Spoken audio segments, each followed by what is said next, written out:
नमस्कार साथियों, उड़ान फाउंडेशन की ऑनलाइन क्लास में आपका स्वागत है। साथियों, आज हमारा जो टॉपिक है वो है जीएसटी। बहुत सारे बच्चों के कमेंट आ रहे थे सर जीएसटी से जो क्वेश्चन बनते हैं उनको कैसे सॉल्व करें।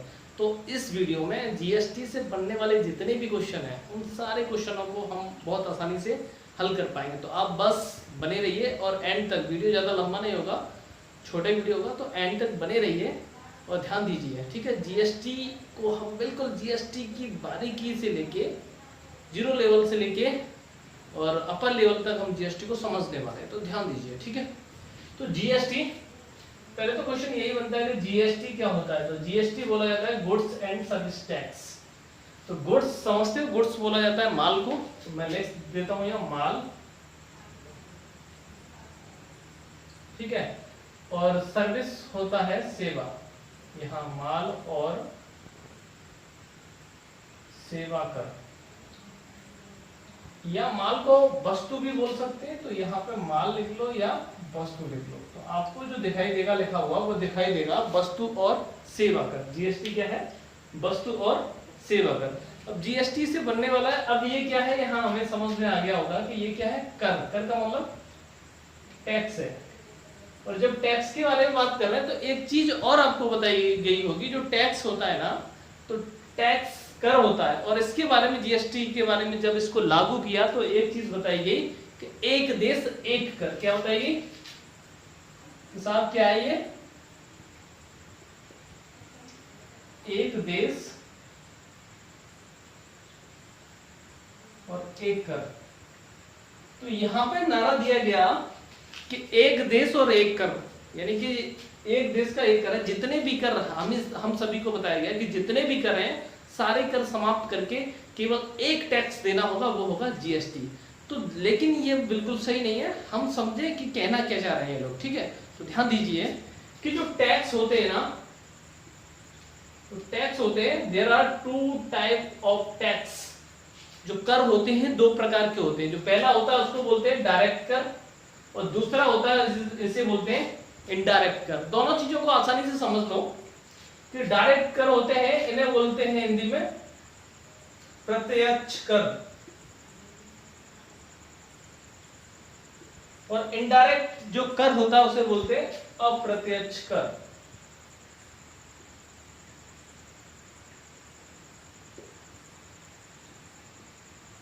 ठीक है। कभी कभी क्वेश्चन यही पूछ लिया जाता है कि प्रत्यक्ष कर कौन कौन से होते हैं और अप्रत्यक्ष कर कौन कौन से होते हैं। इट मींस डायरेक्ट कर किसे कहते हैं और इनडायरेक्ट कर किसे कहते हैं। तो ध्यान दीजिए, डायरेक्ट कर का मतलब क्या होता है? डायरेक्ट कर का मतलब होता है कि सीधे व्यक्ति पे लगना। समझ पा रहे हैं? जैसे मैंने इसमें लिख लिया इनकम टैक्स। इनकम टैक्स होता है आमदनी कर, यानी कि अगर आप पैसा कमा रहे हो तो आपसे सरकार टैक्स लेगी, कर के रूप में पैसा लेगी। अगर आप पैसा कमा रहे तो सीधा आपके खाते से जा रहा है, ठीक है। और वहीं इनडायरेक्ट कर होता है, जैसे कस्टम ड्यूटी है।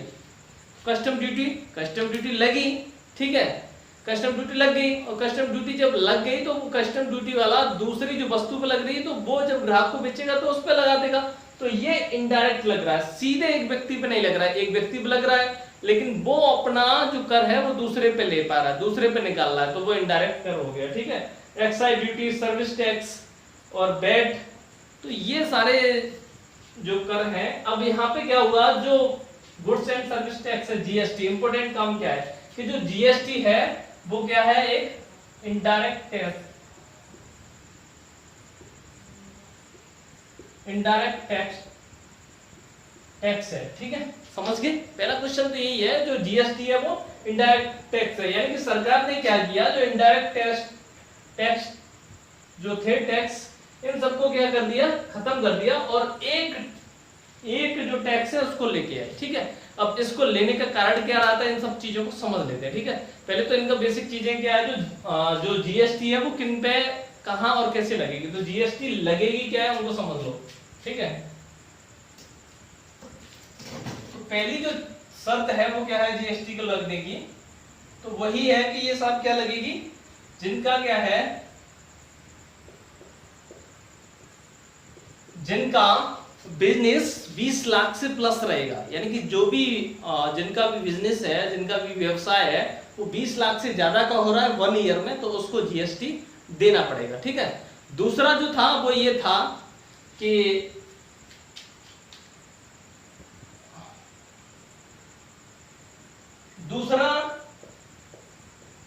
दूसरे राज्य में व्यवसाय, यानी कि अगर आप एक राज्य से दूसरे राज्य में कोई चीज बेच रहे हो तो आपको क्या करना पड़ेगा, जीएसटी देना पड़ेगा। ठीक है। तीसरा जो है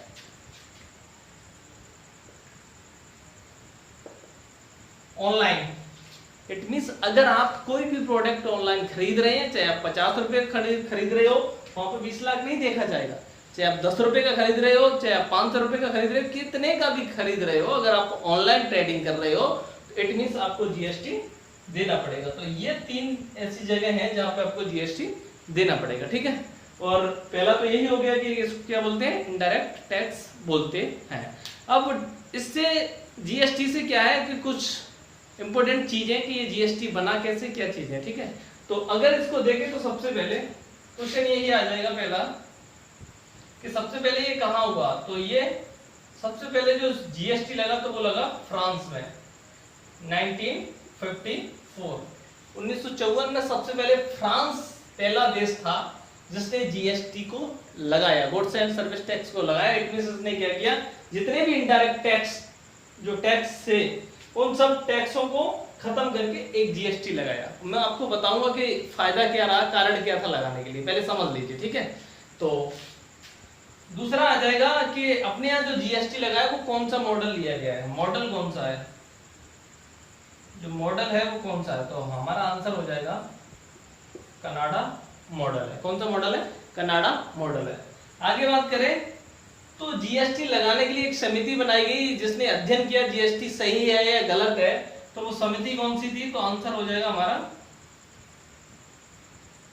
केलकर समिति। केलकर समिति ने जीएसटी के बारे में अध्ययन किया। तो अगर ऐसा क्वेश्चन पूछ लिया जाए तो आप बता सकते हो कि केलकर समिति थी जिसने कहा कि जीएसटी लगना चाहिए। ठीक है। अब क्या जीएसटी लगा कैसे, तो एक डेट आ जाती है 8 सितंबर 2016 और यहाँ पे जो प्रेसिडेंट थे, राष्ट्रपति थे, राष्ट्रपति ने क्या मंजूरी दे दी जीएसटी को। ठीक है। राष्ट्रपति ने मंजूरी दे दी। अब मंजूरी दी तो आप समझ रहे होंगे कि किस में मंजूरी दी, क्या दी, कि देखिए जब कोई चीज नया कानून बनाया जाता है तो उसके लिए एक बिल लेके जाते हैं। ठीक है। और वो बिल जाएगा तुम्हारे संसद में, संसद उसको पारित करेगी और फिर राष्ट्रपति उस पर मोहर लगा देगा, तो वही क्या बन जाएगा, कानून बन जाएगा। ठीक है। तो बिल कौन सा था, क्वेश्चन पूछ सकता है कि जो जीएसटी लेके आए थे वो बिल कौन सा था, कौन से नंबर का बिल था। तो हमारा आंसर हो जाएगा 122। जो बिल था वो 122 था। ठीक है। अब बिल के बाद जो संशोधन हुआ, संशोधन बन के जो आया, तो संशोधन कौन सा था, तो हमारा आंसर हो जाएगा 101वां संशोधन था। कौन सा था, 122वां और ये 101वां। अब आप सोच रहे होंगे कि सर ये बिल 122 है और संशोधन 101 है, यानी कि बिल तो बहुत आते हैं। ठीक है। लेकिन हर बिल को कानूनी मान्यता नहीं मिल पाती, हर बिल को संसद मान्य नहीं करती, कुछ कैंसिल हो जाते हैं। और जो संशोधन हुआ था तो ये आंसर हो जाएगा हमारा 101वां संशोधन था। ठीक है। अब कुछ आर्टिकल से इससे रिलेवेंट उनको समझ लो, मैं इसको हटा दे रहा हूं।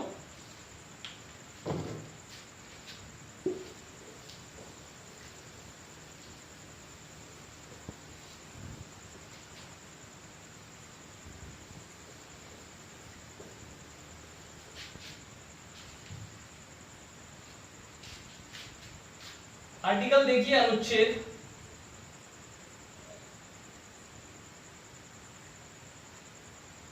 269 का ए, आर्टिकल्स 269 का ए, ये क्या करता है, ये बताता है आईजीएसटी के बारे में।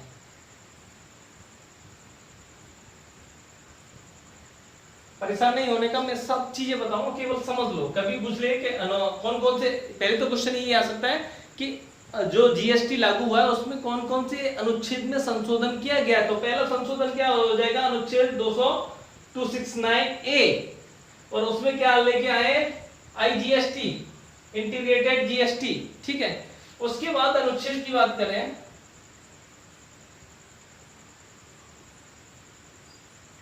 तो इससे 10 बढ़ा दीजिए 279 का ए, और इसमें बोला गया है कि क्या होगा कि एक काउंसिल बनाई जाएगी, जीएसटीसी, यानी कि एक काउंसिल बनाई जाएगी जीएसटी के लिए, ठीक है।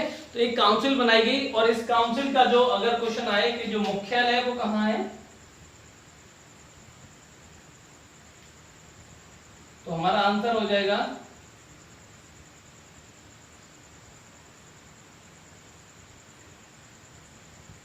नई दिल्ली। तो जीएसटी की काउंसिल बनाई गई है, और उस काउंसिल का जो मुख्यालय है वो कहां पे है, नई दिल्ली में। जो अगर ऐसे बोल सकते हैं सचिवालय कहां है, तो भी एक ही बात है, तो कहां पे, नई दिल्ली में। अब अगला क्वेश्चन हो सकता है कि इसके जो सदस्य है वो कितने हैं, मेंबर कितने हैं। तो मेंबरों की जो संख्या है वो कितनी है, 33। अब अगला क्वेश्चन आता है कि जो इसका एक अध्यक्ष होगा, और इसका जो अध्यक्ष होता है वो कौन होता है। तो आंसर हो जाएगा हमारा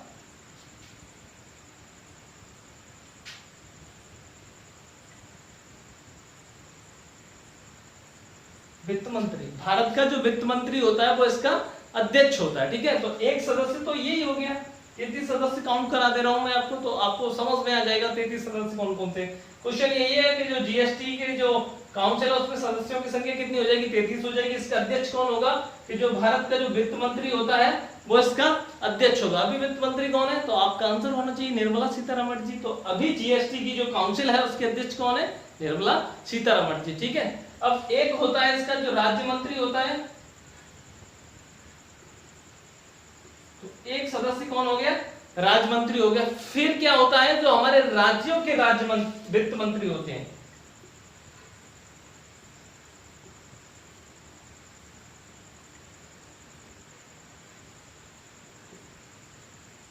अब राज्यों के वित्त मंत्री, तो हमारा आंसर होना चाहिए, क्वेश्चन ये होगा राज्य कितने, तो हमारा आंसर होगा 28।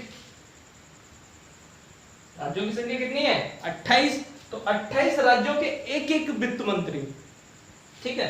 तो ये कितना हो गया, 28, 29, 30, हम यहाँ कह रहे हैं 33। अब आगे बात आती है कि कुछ हमारे क्या है, यूनियन टेरिटरी है, यूटी बोलते हैं जिन्हें, संघ राज्य क्षेत्र, जो यूटी होते हैं,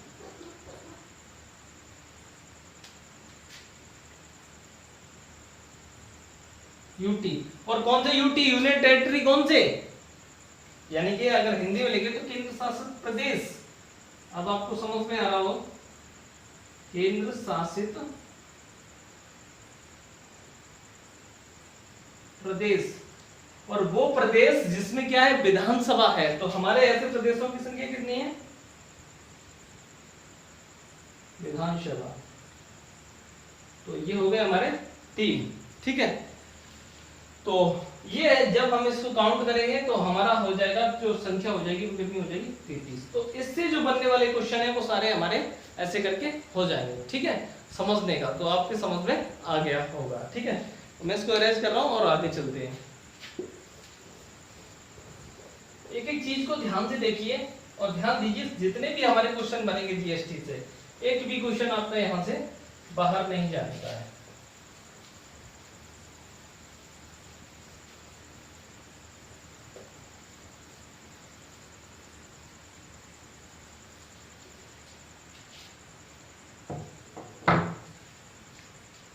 अब देखिए, तो हमने ये जीएसटी के बारे में सारी चीजें समझ ली। अब क्या है, जीएसटी जो लगता है, तो पहला तो यही हो गया कि तो जीएसटी का जो जीएसटी जैसे हमने रजिस्ट्रेशन कराया, तो एक क्वेश्चन और होता है कि जो जीएसटी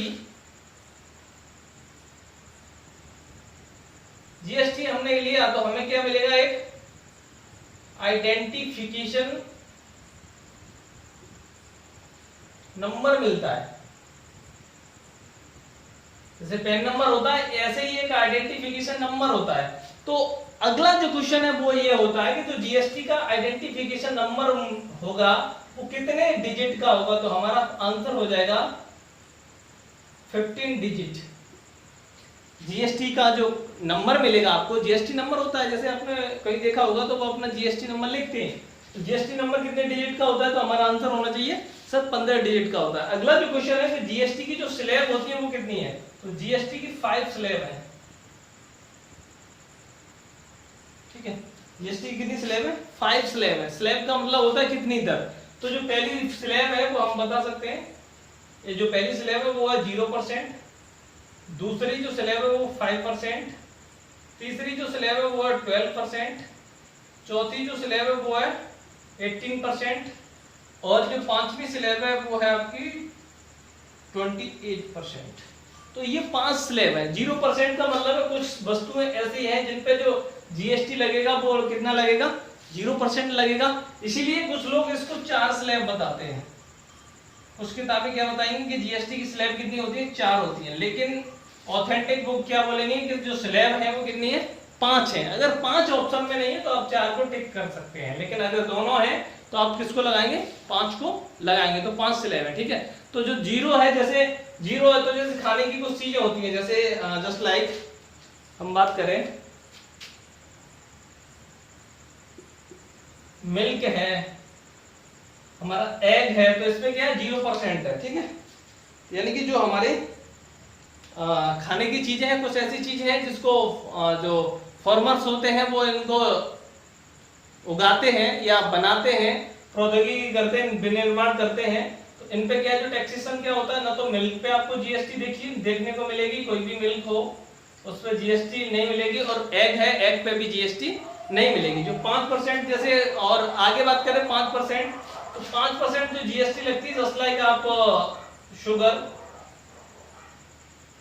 और स्पेसीज, यानी कि जो मसाले वगैरह होते हैं, ऐसे करके इन दोनों पे भी जीएसटी इतनी होती है वो लग जाती है। जो 12% होती है उसको, जैसे जस्ट लाइक आप कंप्यूटर खरीदे या मोबाइल खरीदे तो इन पे लगभग 12% जीएसटी लगती है। अब लगभग लगती है, ठीक है, लगती है। इलेक्ट्रॉनिक सामान कुछ होता है उस पर 12% लगती है, कुछ क्या है अलग अलग दरें होती है इनकी, तो वो लगती है। और 18% जैसे स्कूल बैग होते हैं, स्कूल बैग का मतलब है कपड़ा बनाया वो बैग नहीं है, स्कूल बैग का मतलब है स्टेशनरी चीजें जो भी हैं, सामान, बुक्स है, पेन है, इस पर लगभग 18% जीएसटी लगती है। और 28 पे तो एसी वगैरह है, देखिए ऐसो आराम की चीजें, उस पर क्या है 28% जीएसटी है। तो अब देख रहे होंगे कि जो जीएसटी की दर है वो कितनी है, 0 है, 5 है, 12 है, 18 है, 28 है। दर का मतलब समझ पा रहे हैं, दर का मतलब इतना ही है कि अगर आपने कोई सामान लिया है, यानी कि अगर शुगर, चीनी और इस पर जो मसाले हैं आप खरीद रहे हैं, तो इसका मतलब अगर आपने 100 रुपए का जो चीनी खरीदी है उस पर तो जीएसटी कितना जाएगा, 5 रुपए का चला जाएगा, 5% होगा। समझ पा रहे हैं, सिंपल चीज है। ठीक है, लेकिन क्या है इसमें एक और चीज है, जो इसकी ये 4 स्लैब है, समझने वाली क्वेश्चन है, अभी का क्वेश्चन नहीं आया लेकिन बन सकता है। तो ये जो 4 दरें जो स्लैब हैं, लगभग 18% वस्तुओं पे यही चीजें, 28%, 81% वस्तुओं पे जो दर लग रही है वो कितनी लग रही है हमारी, वो हमारी लग रही है 81% वस्तुओं पे यही लग रही है। ठीक है, और 28% जो दर लग रही है वो जीएसटी लग रही है, वो कितना इससे हटा देंगे, लगभग 19%। 19% वस्तुओं पे केवल 19% वस्तुओं पे 28% ये लग रही है। तो ये स्लैब आपने समझ ली। ठीक है, अब क्या है, अब जो क्वेश्चन रहता है वो ये है कि जीएसटी के प्रकार, टाइप ऑफ जीएसटी, इसको भी रेज कर देता हूं मैं।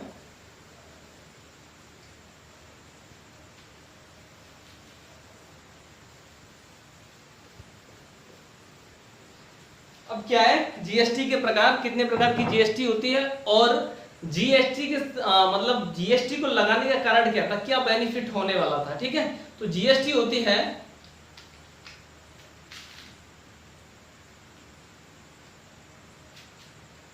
आपने देखा होगा, पहला होता है सीजीएसटी, दूसरी जो होती है वो होती है एसजीएसटी, तीसरी होती है वो होती है IGST, और जो चौथी होती है वो होती है UTGST। ठीक है, जब आप किताबें देखेंगे तो आपको लगभग 3 GST दिखाई देंगी ज्यादातर, इसको नहीं देखते हैं। ठीक है, मैं बताऊंगा क्यों नहीं लोग लिखते हैं। ठीक है, लिखना बताना जरूरी है आपको, इसलिए मैंने लिख दिया है। एक तो होता है CGST, सेंट्रल GST, जिसको क्या है जो केंद्र सरकार होती है वो लगाती है। SGST होती है, इसको बोलते हैं स्टेट। ठीक है, यानी कि जो राज्य सरकार होती है वो इसको लगाती है, समझ पा रहे हैं। ये तो केंद्र सरकार लगाएगी SGST, ठीक है, और CGST सेंट्रल गवर्नमेंट लगाएगी, और SGST जो होगी उसको केंद्र सरकार लगाएगी। ठीक है, और IGST होगी वो इसको बोलते हैं इंटेग्रेटेड, लिख देता हूं,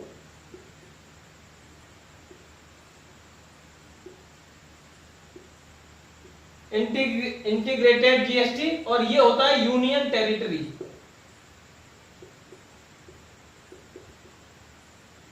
संघ राज्य क्षेत्रों में जो GST लगेगी वो लगेगी। तो ये 4 प्रकार की GST है। ठीक है, अब GST लगने का कारण क्या रहा था उसको समझ लीजिए। ठीक है, GST लगने का कारण भी समझ लेंगे हम कि GST जैसे पहले कोई वस्तु बनती थी, तो वस्तु बनने के बाद क्या हुआ कि वो किसी दूसरे उसमें बनी। ठीक है, अब दूसरे में बन रही है, फिर दूसरे में जा रही है, तो अलग अलग टैक्स लग रहा है, और अलग अलग राज्यों का अलग अलग टैक्स होता था। जैसे आप देखेंगे, आप जो पेट्रोल आपको देखेंगे ना, पेट्रोल दिल्ली में सस्ती, दिल्ली में जो पेट्रोल है वो सस्ती है, लेकिन यूपी में पेट्रोल महंगी है। अब ऐसे ही हरियाणा में जो शराब होती है, हरियाणा में जो टैक्स है वो कम है शराब पे, लेकिन यूपी में ज्यादा है, तो लोग शराब को लेने कहाँ चले जाते हैं, हरियाणा चले जाते हैं। ठीक है, और ऐसे बहुत सारे, जैसे बिहार में तो शराब बंदी है, तो वो शराब लेने के लिए कहाँ चले आएंगे, यूपी में चले आएंगे। अब आप कहेंगे सर GST तो सब पे है, जब GST सब पे है तो अलग अलग टैक्सेशन क्यों है, तो मैं आपको आगे बताऊंगा कि जो पेट्रोल होती है और गैस होती है और इलेक्ट्रॉनिक सामान है और शराब है, उनमें क्या है, इन 4 चीजों पे GST नहीं है, इसीलिए इनकी रेटें हैं वो अलग अलग होंगी। ठीक है, अब होता क्या था पहले, जैसे कोई कंपनी है, तो जैसे कंपनी कहाँ आई है आपकी, कंपनी आई है आपकी जैसे राजस्थान है। ठीक है, राजस्थान में जो टैक्स था, पहले जो टैक्स था वो कितना था, मान लेते हैं 10% है। ठीक है, और वही टैक्स उसी वस्तु का जैसे यूपी में है तो वो आपका है कितना, 15%। तो कंपनी है वो कहां अपना प्रोडक्ट बनाएगी, तो हमारा आंसर होगा कि सर 10% टैक्स देना, वो वहां पे अपनी कंपनी बनाएगी। ठीक है, यूपी में वो 15% देना है, तो आप कंपनी क्या बनाएंगे, तो आप बनाएंगे राजस्थान में, तो सारी कंपनियां क्या है, एक ही जगह बन गई। ठीक है, तो फिर क्या है, राजस्थान से इनको कहां ले जाना है, जैसे यहाँ पे दूसरी जगह तमिलनाडु में ले जाना है, यहाँ पे असम में ले जाना है, तो फिर यहाँ से इसको, यहाँ से सामान भेजते थे, यहाँ ये बना रही है, फिर इधर उधर बेच रही है, समझ पा रहे। ठीक है, अब क्या है, अब यहाँ से भेजने में, जैसे यहाँ इसमें बनाया, क्योंकि यहाँ इसने क्यों बनाया, क्योंकि यहाँ पे जो टैक्स था वो कम था, कम टैक्स देना पड़ रहा था। अगर ये यूपी या असम में बनाती, असम में मान के चल रहा है जो टैक्स है कितना है, 20% है, मान रहे हैं। ठीक है, 20% है, तो वो 20% क्यों दे, वो टैक्स को बचाने के लिए जो भी कंपनी आएगी वो राजस्थान में आएंगी, सपोज दैट किया है मैंने कि वो राजस्थान में आएंगे, क्योंकि वहां टैक्स इनको कम देना पड़ेगा, फिर इनका जो ट्रांसपोर्ट जाता था वो यहाँ जाता था, फिर यहाँ टैक्स लग रहा है, फिर दूसरी जो स्टेट है असम है, यहाँ प्रोडक्ट बना, इन्हें 10% ले लिया। ठीक है, अब क्या ये यहाँ से असम में गया, फिर असम लेगी जो भी टैक्सेशन है। ठीक है, तो इस तरह क्या है, अलग अलग वस्तुओं का अलग अलग टैक्स था। तो जो विदेशी कंपनी थी वो सोचती थी कि इसके तो 28 राज्य है, 28 तरह के टैक्स होंगे, कौन कौन से टैक्स देके तब हम कंपनी लगाएं। तो सरकार ने क्या किया कि जो एक देश एक टैक्स, और टैक्स कौन सा है जी, केवल जो इनडायरेक्ट टैक्स थे वो हट गए, डायरेक्ट टैक्स आज भी हैं। ठीक है, ध्यान रखना, जैसे कोई पूछे ना कि जो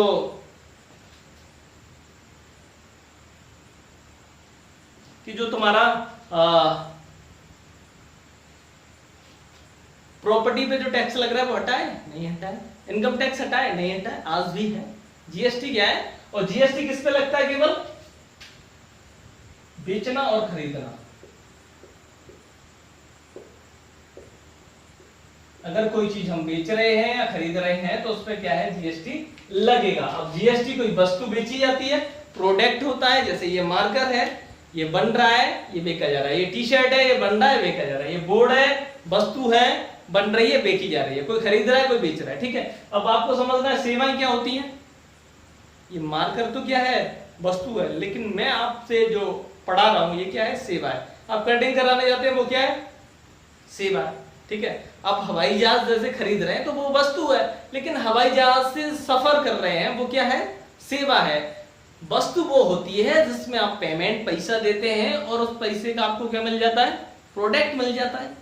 लेकिन सेवा वो होती है जिसमें आप पैसा देते हैं लेकिन आपको कोई प्रोडक्ट तो नहीं मिलता। जैसे आप ट्रेन में बैठ के गए तो ट्रेन तो आपको नहीं मिली, आपको क्या मिला, आपने सफर किया, तो वो क्या है, सेवा है। तो ये टैक्सेशन सब पे होता है, उसको बोलते हैं वस्तु और सेवा कर। तो ये समझ गए कि क्यों जीएसटी आई, इसको समझ बता देते। अब जीएसटी, अब क्या लोगों ने जीएसटी का विरोध क्यों किया उसको समझ लो।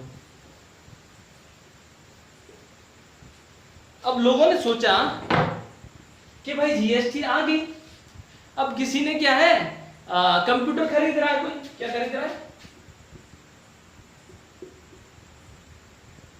कोई कंप्यूटर खरीद रहा है, तो कंप्यूटर पे टैक्स कितना है, तो हमने बताया कंप्यूटर पे टैक्स कितना है, जीएसटी कितना, 12%। तो उसने सोचा कि 12%, 12%, 12%, 12%, 48% मैं 4 दूंगा, लेकिन ऐसा नहीं है, ठीक है। उसको समझिए, 4 नहीं देना है, क्या देना क्या है उसे समझ लीजिए, ठीक है।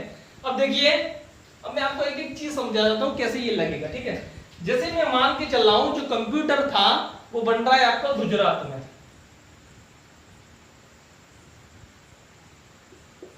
ये गुजरात है, गुजरात में क्या बना, कंप्यूटर। तो कंप्यूटर जब गुजरात में बन रहा है तो जो सीजीएसटी होता है जो कौन लेता है, सेंट्रल गवर्नमेंट लेती है। तो सेंट्रल गवर्नमेंट क्या लेगी, इसमें 12% टैक्स ले लेगी, जीएसटी ले लेगी, ठीक है। अब क्या है, ये यहाँ पे बना, अब बन के क्या है, ये इसको गवर्नमेंट ले लेगी, गुजरात में बनना है तो 12% है। तो 12% जब लग गया तो 12% क्या है, अकेली ये नहीं लेगी, ठीक है। अब क्या है इसमें, एक तो सीजीएसटी लगेगा, सीजीएसटी तो लगना ही है क्योंकि ये केंद्र सरकार का टैक्स है, केंद्र सरकार इसको लेगी, ठीक है। अब क्या है, जो 12% है इसमें क्या है, जो केंद्र सरकार का हो गया वो हो गया 6%। साफ साफ देख लो, जो 12% टैक्स लग रहा है कंप्यूटर पे, तो 6% किसका हो गया, सीजीएसटी हो गई, केंद्र ले जाएगा। और बचा हुआ 6% है वो अगर ये गुजरात में बन रहा है, ठीक है, तो गुजरात में बन रहा है, गुजरात में बिक रहा है, तो गुजरात सरकार ले लेगी एसजीएसटी। समझ पा रहे हैं, जीएसटी तो कितना ही लगा है हमारा, 12% ही लगा है, लेकिन 6% ही बट गया। समझ गए, ये चीज थी, ठीक है। अब देखिए कि गुजरात में कोई कंप्यूटर बना और ये कंप्यूटर आगे कहां बिक रहा है, यूपी में बिक रहा है। अब क्या होगा, ठीक है, गुजरात में ये बना और यूपी में बिक रहा है, तो क्या होगा, तो यहां देख लीजिए। अब यह है, अब तो हमने समझा था कि 12% जीएसटी है, तो 12% है तो सेंटर का होगा सीजीएसटी, तो हो गया हमारा जो सीजीएसटी है हमारा हो गया 6%, बिल्कुल सही है। अब वो क्या है कि अब बचा कितना, 6%, और राज्य कितने, 2, पहला है गुजरात, दूसरा यूपी। अब क्या होगा, तो अब क्या होगा कि गुजरात में तो क्या है, जो सामान है वो बना है, और बना है तो इन्हें क्या मिल गया, रोजगार मिल गया। लेकिन बिक क्या रहा है, यहाँ पे ये सेल हो रहा है, सेल्स कहां हो रही है इसकी, यूपी में। तो 6% जो एसजीएसटी है वो किसको मिल जाएगी, यूपी को। समझ के, यानी कि केंद्र सरकार तो कहीं भी बिकेगा तो केंद्र सरकार ले लेगी सीजीएसटी, ठीक है। लेकिन जो गुजरात में माल बना, तो माल जब बनेगा तो वहां पे तो जो प्रोडक्शन हो ही रहा है, फैक्ट्रियां पैसा कमा ही रहे हैं, लेकिन वहां पे जीएसटी वो सरकार नहीं ले सकती है। लेकिन जो माल जहां बिक रहा है वो राज्य ले लेगा 6% और वो ले लेगा, और जो सीजीएसटी हो जाएगा 6% और एसजीएसटी हो जाएगा 6%, ठीक है। ओके, अब देखिए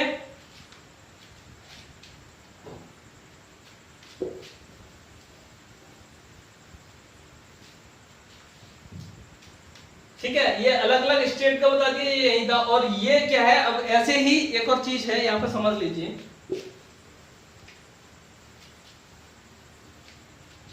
अब ये मैंने बताया था इंटीग्रेटेड, यानी कि अंतरराज्यीय, एक राज्य से दूसरे राज्य में कोई माल जाएगा तो उस पे आईजीएसटी भी लगेगा। समझ पा रहे हैं? तो जैसे कोई भी सामान है, कोई भी प्रोडक्ट बना है, कोई भी गुड्स है, कोई भी सामान है, एक स्टेट बना रहा है, मान के चलो गुजरात ही बना रहा है, और गुजरात बना के क्या दे रहा है और यहाँ पे एमपी में बेच रहा है, तो अंतरराष्ट्रीय हो गया, अंतरराज्यीय हो गया। आईजीएसटी को बोला जाता है अंतरराज्यीय। तो अंतरराज्यीय क्या है? तो ये अंतरराज्यीय में जो मैंने पहले चीज समझाई थी वो क्या थी? यही थी, सेम थी। ठीक है, समझ पा रहे हैं? उसको अलग मत समझने का, एक ही चीज है। ठीक है, उसमें क्या है 6% तो हो जाएगा किसका? ये सीजीएसटी हो जाएगा कि केंद्र तो लेगा ही, और इसमें क्या है एमपी को मिल जाएगा आईजीएसटी 6% ही। समझ पा रहे हैं? देना इतना ही। अब देखिए यूटी क्या है? Union territory. तो यूनियन टेरिटरी में कुछ नहीं है, यूनियन जैसे यहाँ पे क्या है ये राज्य है, अब ऐसे ही यहाँ पे क्या है केंद्र शासित प्रदेश है, सेम है। ठीक है, तो कोई ज्यादा अंतर वाली चीजें नहीं है। तो आप समझ गए होंगे मैं आपको क्या समझाना चाह रहा हूं। जीएसटी केवल क्या है बढ़ जाता है और कोई चीजें इसमें अलग नहीं होती है, क्योंकि केंद्र को तो मिलना ही होता है और जहां बिक रहा होता है वहां पे वो जीएसटी हो जाता है। अब जीएसटी से और जो चीजें हैं वो क्या है कि इसको आरोपित और संग्रहित कौन करता है? केंद्र सरकार। लेकिन ये वितरित हो जाता है केंद्र और राज्य में दोनों। हमने समझा था कि ये क्या है वितरित हो जाता है। ठीक है, अब एक चीज और समझ, जैसे जीएसटी रिटर्न समझा होगा आपने, जीएसटीआर बोला जाता है, जीएसटी रिटर्न भर रहा है कि नहीं भर रहा है। अब उसको वो क्या होता है उसे समझिए। ठीक है, उसको समझने के लिए क्या है कि जैसे हमने कोई भी सामान बनाया, मैंने एक बुक बनाई, ठीक है, और बुक है वो क्या है, इसका प्राइस है वो 100 रुपए की है। कितने की है? 100 रुपए की बुक है। ठीक है, तो 100 रुपए की बुक है, अगर इस पे 10% मैंने मान के चला इसका जो जीएसटी है वो कितना है? 10% जीएसटी है। मैंने एक बुक बनाई जिसकी रेट कितनी है 100 और जीएसटी कितनी है 10%। तो बुक मैंने बनाई है तो 100% ये हो गया, तो इसके जो अमाउंट हो गया वो कितना हो गया? तो हमारा आंसर हो जाएगा 110 रुपए हो गया, क्योंकि 100 रुपए की लागत से बनी है ये, और इसमें जीएसटी कितना हो गया 10%, तो इसका जो टोटल अमाउंट कितना हो गया 110% हो गया। तो यहाँ पे क्या है, जैसे ये जा रहा है सेल्स के लिए, तो हम क्या है, तो हमने 100 रुपए की वस्तु थी और जीएसटी कितना दे दिया? 10 रुपए जीएसटी दे दिया। समझो यहीं आ गए। ठीक है, अब 10 रुपए जीएसटी ले लिया और ये 110 रुपए हो गया, तो दूसरे बंदे ने क्या किया, इसको खरीदा फिर 110 में। तो जब ये 110 में खरीदेगा तो फिर क्या करेगा, ये ज्यादा में बेचना चाहिए, प्रॉफिट तो लेगा। 110 पे खरीदा तो इसने सोचा कि जो मैं इसकी एमआरपी रखूंगा वो कितनी रखूंगा? 150 रुपए रखूंगा। अब 150 रुपए रखूंगा तो यहाँ भी इसका जो जीएसटी वो तो 10% लगेगी, तो फिर इस व्यक्ति पे लगी 10%। तो जब 10% इस पे लगेगी तो इसका अमाउंट कितना हो जाएगा? इसको टैक्स है वो जीएसटी के रूप में कितना देना पड़ेगा? 15%। अब यहाँ पे क्या होता है कि जब ये टैक्स दिया जाता है, तो टैक्स जब दिया जाता है तो ये तो जब अमाउंट इसने सेल किया तभी लग गया 10 रुपए, इसने इंतजार तो नहीं करेगा, बेचेगा तब दे। तो यहाँ पे इसको 10 रुपए पहले ही लग गया, तो यहाँ इसको फिर कितना देना पड़ रहा है? 15 रुपए देना पड़ रहा है। तो यहाँ क्या होगा इसका कि ये क्या करेगा, ये बताएगा कि आप 10 रुपए पहले दे चुके हैं जीएसटी में और 15 रुपए टोटल अमाउंट बनना है। समझ पा रहे हैं? अप्रत्यक्ष कर क्या होता है, तो लास्ट बंदे पे जो लगता है, ठीक है, वही जीएसटी होती है फिक्सेशन। ये नहीं है शुरू में लग गई, बीच में लग गई, लास्ट वाले व्यक्ति कितना जीएसटी दे रहा है वो सरकार को जाएगी। ठीक है, तो 15 रुपए लास्ट वाली है, लास्ट वाला अमाउंट कितना जीएसटी का? 15 रुपए है। जब लास्ट वाला 15 रुपए है तो इट मींस क्या है, जो पहले वो 10 दे चुका, तो रिटर्न क्या हो जाएगा? 15 से 10 घटा देंगे, 5 रुपए का क्या हो जाएगा इसका? 5 रुपए से और देने पड़ेंगे, बात खत्म हो जाएगी। समझ रहे? 10 रुपए ये पहले दे चुका था और 15 अमाउंट बनना है तो 5 और दे देगा बस। तो वो होता है आपका जीएसटी और जीएसटी रिटर्न। ठीक है, तो ये इसके कुछ महत्वपूर्ण चीजें थी इनको समझने का। ठीक है, अब क्या है, कौन कौन सी चीजों पे जीएसटी नहीं लगती उसको देख लो।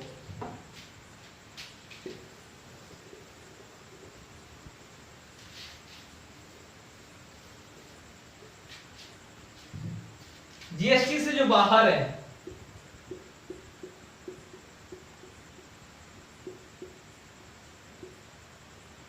जीएसटी से बाहर है वो आपका एक तो है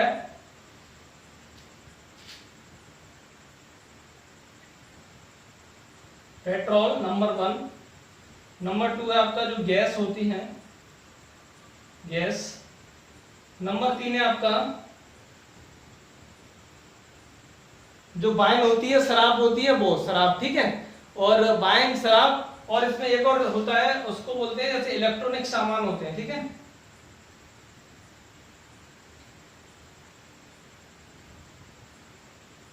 इलेक्ट्रॉनिक सामान, इन पे क्या है जीएसटी नहीं लगती है। तो जीएसटी नहीं लगती है तो मैंने बताया था वही समझ लीजिए। देखिए दिल्ली में जो पेट्रोल अलग होगी, मुंबई में पेट्रोल की दरें अलग होंगी, यूपी में पेट्रोल की दरें अलग होंगी। इनको बाहर क्यों रखा है, ये इनका दिमाग है, क्या सोच रहे हैं ये लोग। और ऐसे ही जो शराब होती है, शराब में जैसे अब हरियाणा में जाएंगे तो इस पे जो दर है वो कम है, जीएसटी इस पे नहीं है, तो वहां पे सस्ता मिलता है। यूपी में ज्यादा होता है तो यूपी में महंगा मिलता है। ऐसे इलेक्ट्रॉनिक सामान है, इलेक्ट्रॉनिक सामान की अलग अलग जगहों पे अलग अलग लगे होते हैं क्योंकि इनमें जीएसटी नहीं होता है। तो ये जीएसटी से कुछ क्वेश्चन थे जो बने थे, और इसके अलावा जीएसटी से कोई क्वेश्चन नहीं है। तो आज की क्लास ढंग से देखिए, ठीक है। और क्लास को अपना प्यार दीजिए, दोस्तों में फॉरवर्ड कीजिए। अगर आप नए हैं तो हमारे चैनल को सब्सक्राइब कीजिए और आगे बताइए कि कौन से टॉपिक पे आप वीडियो चाहते हैं। तो बहुत बहुत धन्यवाद।